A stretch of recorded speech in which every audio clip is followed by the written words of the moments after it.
मैं तुम्हें अंतिम चेतावनी दे रहा हूं, हट जाओ मेरे मार्ग से, अन्यथा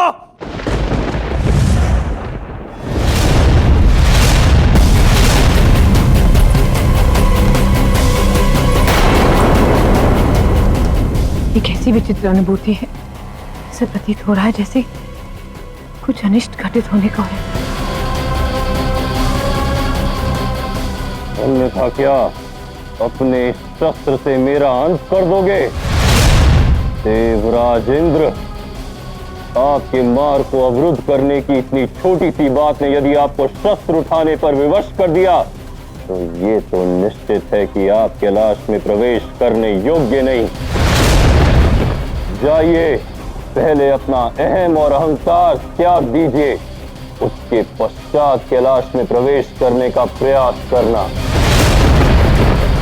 क्योंकि जब तक मैं यहां पर हूं आप कैलाश में प्रवेश नहीं कर सकते। बस बहुत हुआ।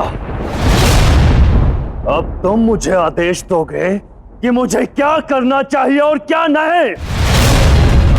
अपने इस दुस्साहस से न केवल तुम मेरे धैर्य की परीक्षा ले रहे हो, अपितु तुमने मेरा, देवराज इंद्र का तिरस्कार भी किया है।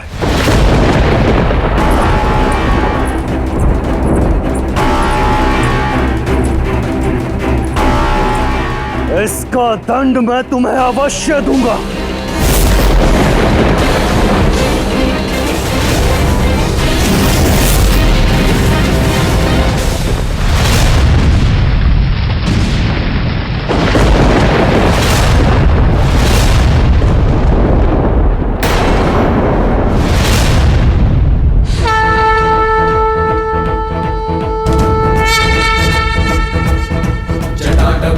जल प्रवाह पावितस्थले कलेवलम्ब्य लम्बितां भुजंग तुंग मालिकां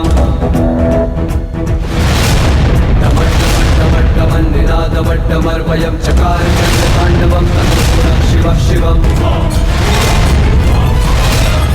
कैलाश से जाने से पूर्व मैंने तुम्हें सतर्क किया था कि तुम्हें अपने अहम और अहंकार का त्याग करना होगा। देवी पार्वती और मैंने तुम्हें कई बार सतर्क किया, किंतु तुमने हमारी चेतावनी को अनदेखा किया।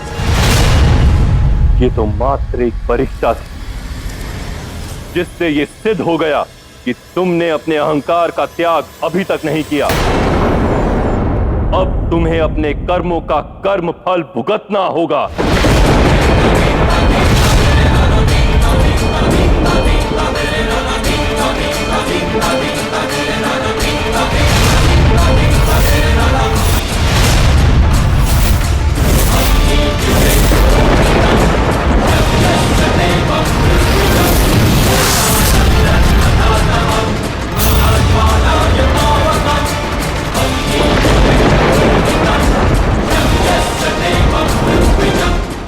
महादेव ने अपना तीसरा नेत्र खोल दिया।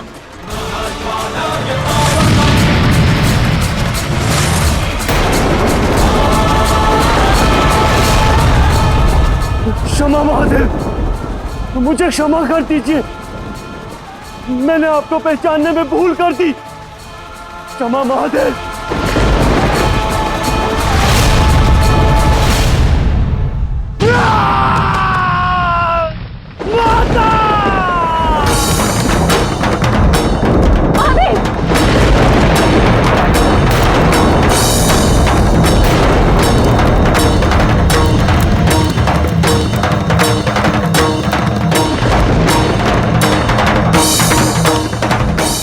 रक्षा करे माता, मेरे रक्षा कीजिए। महादेव रुक जाइए देव। मैं मानती हूँ देवराज दंड के भागी है, किंतु इस भूल के लिए मृत्यु दंड देना न्याय नहीं देव। क्षमा कर दीजिए। जो एक बार हो उसे भूल कहते हैं, किंतु जो अनेकों बार हो वो अपराध का रूप धारण कर लेता है। क्षमा भूल के लिए की जाती है, किंतु अपराध के लिए केवल दंड होता है। हम दोनों ने अनेकों बार इंद्रदेव को पश्चाताप करने का अवसर प्रदान किया, किंतु जब व्यक्ति अहंकार के वश में हो तो उसका यथार्थ से परिचय कराना आवश्यक हो जाता है। किंतु देव, तनिक विचार कीजिए, देवराज की अनुपस्थिति में समस्त संसार में अराजकता और अव्यवस्था व्याप्त हो जाएगी। मुझे क्षमा कर दीजिए माते, अब कैसा करेंगे मैं करूंगा। मेरी रक्षा कीजिए माता, मेरी रक्षा कीजिए। हम शिव और शक्ति हैं देव, इसलिए संसार से जुड़ी प्रत्येक घटना का सीधा संबंध हमसे है। देवराज की इस भूल के लिए हम उन्हें दंड न देकर उनका मार्गदर्शन भी तो कर सकते हैं, उन्हें एक अवसर प्रदान कर सकते हैं, उन्हें क्षमा कर सकते हैं देव। इसलिए शांत हो जाइए देव, शांत हो जाइए।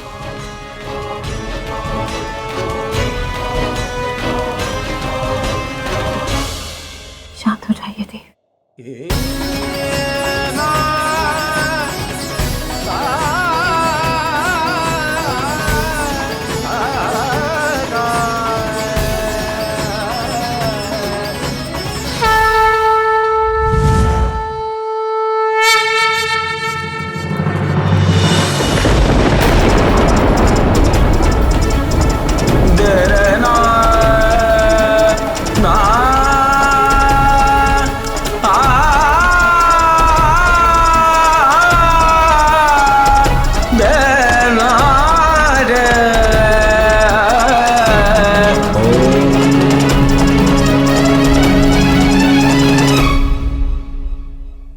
देवराज, जो घटनाक्रम घटित हुआ वो इस काल चक्र के लिए महत्वपूर्ण है।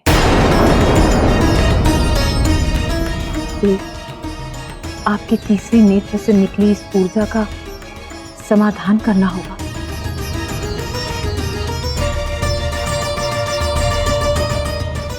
मेरे तीसरे नेत्र से उत्पन्न हुई इस ऊर्जा को ना तो वापस लेना संभव और ना ही इसे ब्रह्मांड में जाने दिया जा सकता है, अन्यथा यह अत्यंत विनाशकारी सिद्ध होगी।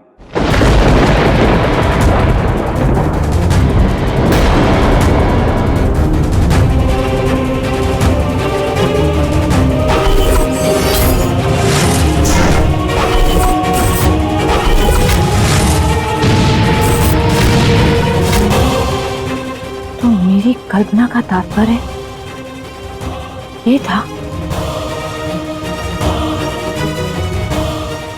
हाँ गौरी, मेरी ऊर्जा की शक्ति और ऊष्मा को केवल समुद्र का जल ही धारण कर सकता है, इसीलिए मैं स्वयं इसे समुद्र को समर्पित करता हूं।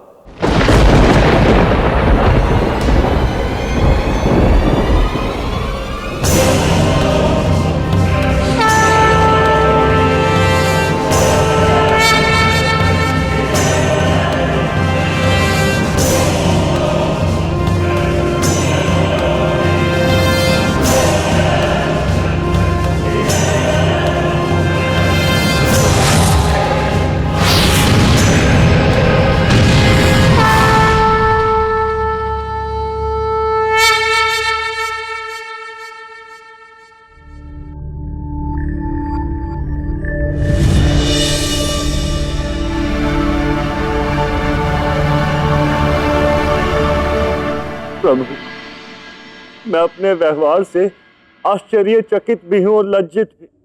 मुझे क्षमा कर दीजिए। मैं आप दोनों का दोषी हूं। इंद्रदेव, आपने अपने कुकर्मों से न केवल देवराज के पद का तिरस्कार किया, अभी तो उसकी गरिमा को भी दुर्बल बना दिया। अब तुम्हारे इस कुकर्म का फल समस्त संसार भोगेगा।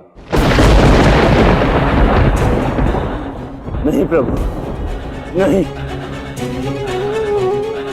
मेरे कुकर्मों का परिणाम समस्त संसार नहीं भुगत सकता।